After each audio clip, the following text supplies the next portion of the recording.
Hi everybody, we are at Gaea's Landing. They're baling hay over here. We're in Alabama. We passed Demopolis a little while ago and we found this beautiful little anchorage which just had a mile marker. So here we are. I think we have like 160 miles left to go on the Tombigbee River.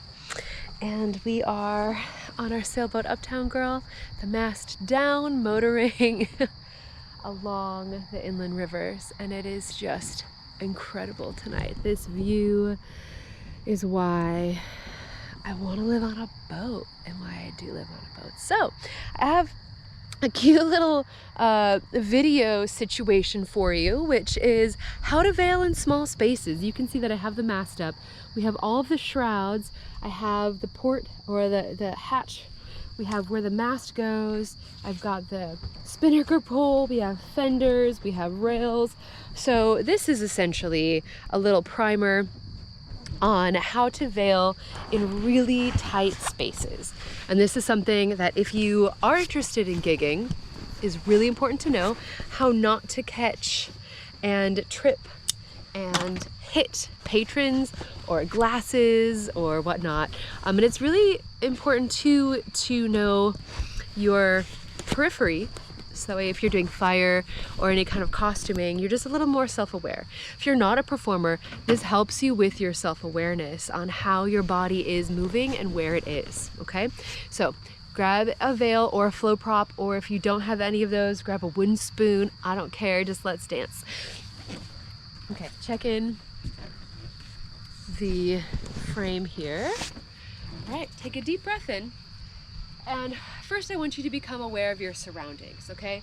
So just notice, I like to extend my arms out. We're gonna see where the negative and positive space is here.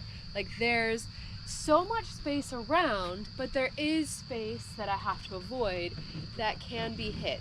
I like to notice what can be hit and what can't be hit. You can hit a wall, you can't hit someone's eyeball.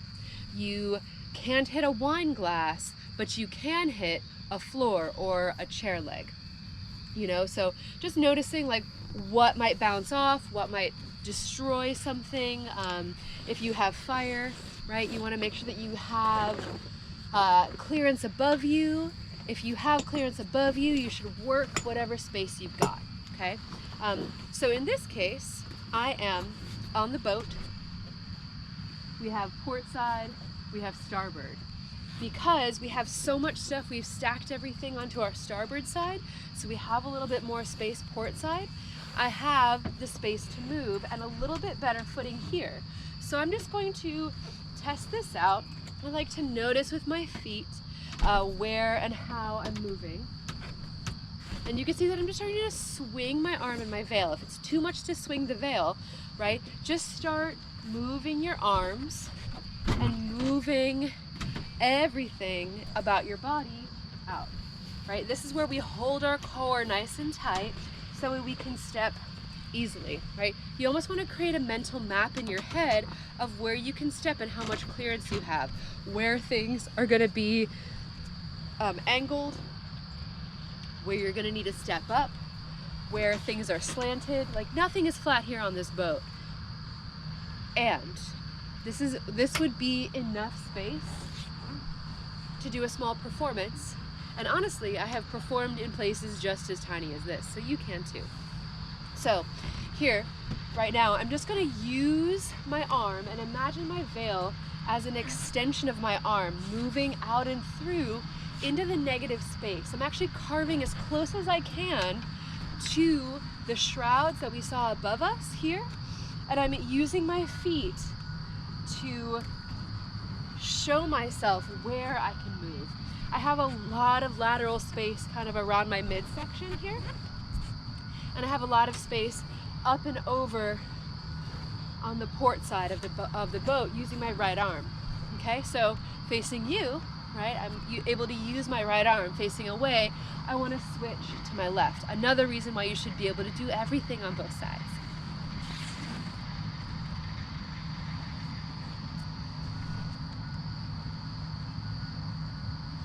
And so With this, I'm going to identify some movements in my head that are more lateral, okay? So we're doing a lot of corkscrews here, up and down. I'm also doing a lot of swooshes and cuts back and forth and turns, right? We want to make sure that our feet feel stable, and that involves a lot of core work, okay? I'm also just moving in interesting ways with both of my arms, and you can see that I'm twisting my torso to take up all of this lateral space. If I was in a different space and I had only upward space, that's where I would start to be concentrating. So I can do that here as well. I can toss the veil up and even start to use my other hand, right, to lift it up. Oh, and here, I toss it up and over the mast.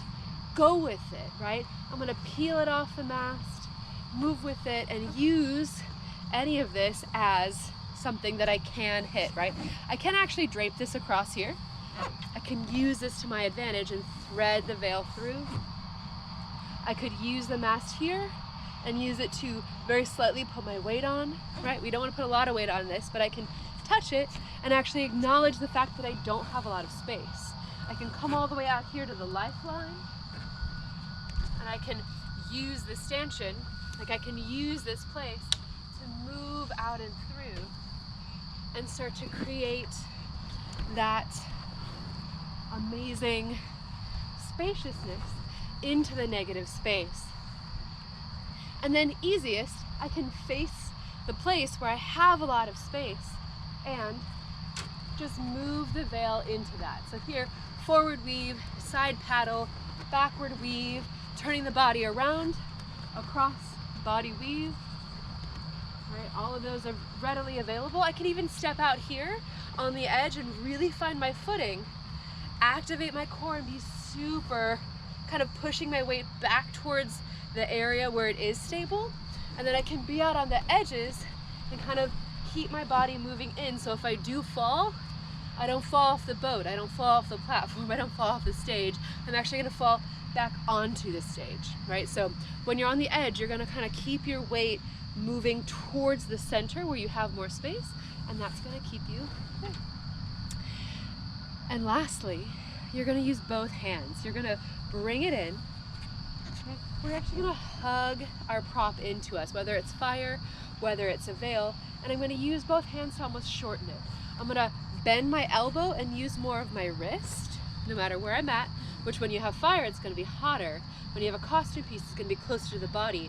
So move slower. And then here, I'm gonna be able to loop and wrap the veil around the body. And you see how this slower flow, and using my second hand to almost like wrap the veil around when it gets twisted, to slide it through and do some of the on-body laying techniques. I allow this very large, pretty large veil here, medium size, to fold over into my body, okay? And then that, that pulling in also helps, right? We pull it around, we hold it closer, and that shortens the veil, okay?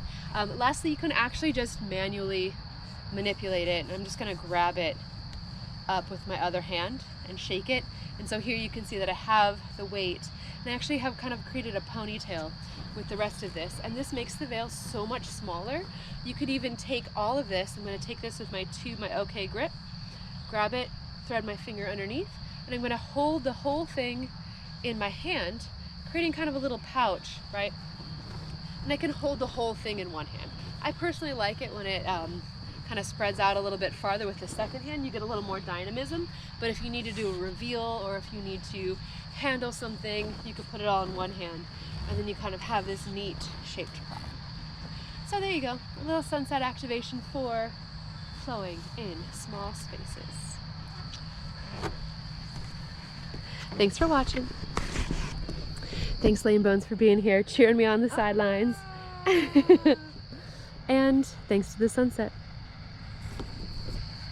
Bye. Yeah, I'm happy. So I was like, stop.